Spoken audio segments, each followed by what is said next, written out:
Welcome to Toffee TV. It is my 3 talking points from Everton 2, Leicester City 1. Massive win for Everton tonight at Goodison Park. And I've said in the instant match reaction, an undeserved win really. But a win is a win and we'll take them any way we can get them at the moment as we try to stay in the hunt for a European spot. But it was a big win. First thing I want to talk about today is Anthony Gordon. I thought he'd give his best performance in an Everton shirt tonight. It was his second Premier League start. He started both the home games since the restart. Obviously bagged his first assist, which is a big moment for him, really. It's a lovely little run. Great first touch from Luca Dean's header and then put an intelligent ball across the box for Richarlison to sweep home. And that'll be a real big boost for him. But I thought he was bright and he's direct. He's good at running with the ball, comfortable in possession. Yes, there's times that he can make better decisions, but that'll come the more he plays. But I thought tonight he looked more comfortable. It was more of an attacking display than what we saw so far when we've seen him against Liverpool, which he was obviously asked to do more of a defensive job. And then when he came on at Norwich last week, he was only on for a couple of minutes, but thought he done really well tonight. And hopefully that's the start of many assists for him. Still think there's other, if he can get around the box and get some shots away, that'll improve it as well. Because at the minute, our wide players aren't exactly making themselves difficult to drop. Iwobi, was good at Norwich last week, but didn't play very well today. Obviously, Walcott's still to come back next week. Bernard's in and out. So it's a chance for Gordon at the minute, but thought he did really well tonight, so that's the first thing. Second thing I'm going to talk about is Michael Keane, who has really hit the ground running since the restart. He really has. I think we've discussed on videos we've done that. He spent lockdown looking at a lot of videos of himself, video footage. He was in contact to his old youth coach at Manchester United, and he'd give him some pointers where he thinks he was doing things wrong. And he's really come back, and obviously Yerry Mina being injured meant that Michael Keane was in the side straight away, and he's done excellently. He's played alongside Holgate. The team has conceded 1 goal in 3 games. He got man of the match at Norwich last week. He was given man of the match tonight by Sky as well. I just thought he was excellent, and he's obviously more comfortable when we defend deeper and there's not as much space behind him. He heads everything away. He's decent on the ball. And I guess he's given Carlo Ancelotti something to think about, because he's got 2 years left on his current deal.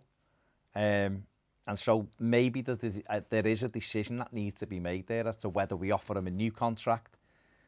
Doesn't have to be a big increase in his wages, whatever, but a new contract to get him tied down, or whether Everton feel if his form might attract other clubs who'll pay a bit more for him. I don't know, but he's doing really well. And on that kind of form, why would we look to sell him? So I'm not saying he's going to be amazing forever, but he's been really good since the restart. And I think it's something that, you'd have to call it how you see it. And he's done really well. Mason Holgate had a good return as well, but I don't think he was as good tonight, Mason. But I thought Michael Keane was excellent. So that was the second thing I wanted to talk about. And the third thing, really, is our substitutes. And it's not necessarily, it isn't a criticism of the manager. The manager can only use what he's got. But just at the minute, our subs aren't adding anything when they come on. Yerry Mina did, to be fair, tonight. He came on, and I think the change in shape helped us at least be able to cope a bit better with Leicester. But when you're looking at our bench, because our midfield is so slow, there's no options on the bench. Benny Beningame is an option. I put him in my starting 11, actually. I thought, there might be an opportunity for him there. But the manager sees him every day in training. If he doesn't think he's up to it, then I'm not going to start calling Ancelotti for not putting him in. But he wasn't even considered to come on in this game when there was a huge hole in our midfield. Tom Davies came on and put himself about, and done all right in general. But there's just no legs between him, Andre Gomez and Gylfi Sigurdsson. All technically decent footballers, good footballers, but there's just no mobility really with those three. Obviously Delph's unavailable, but our subs, Moise Keane didn't get on tonight because it probably wasn't the right game to put him on. Once we changed the shape, you know, I think Anthony Gordon's probably a bit more disciplined in terms of he'll drop back in, and then he put Bernard on in there. But you just look at that squad, and Everton, I've said it before, Everton have got some really good players, but there's some big gaps in our team. And then, obviously, you want to increase the quality from the bench. But, you know, Carlo Ancelotti's hands are tied. But I think what this will do, if he doesn't know already, of course he knows, but this is just highlighting to him what he needs. And the fact that we're only using, I think we only used 3 subs tonight. Other teams have used 5 regularly. And I think our subs are quite, they're used sparingly, rather than going, oh, I know I've got 5 good lads here who can come on and they'll keep the shape and help us over the line. It's more like, who do I think is good enough here?